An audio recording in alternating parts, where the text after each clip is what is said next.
Hey guys, can you solve 8 plus 8 divided by 8 times 8? 8 plus 8 divided by 8 equals 1, right? Times 8. Now 8 plus 1 equals 9 times 8, right? Now 9 times 8 equals 72. But this is not correct answer.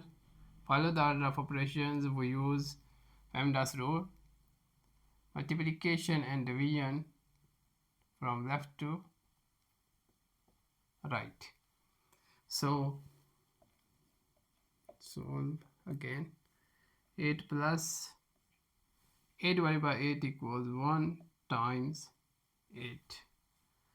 Now multiply first.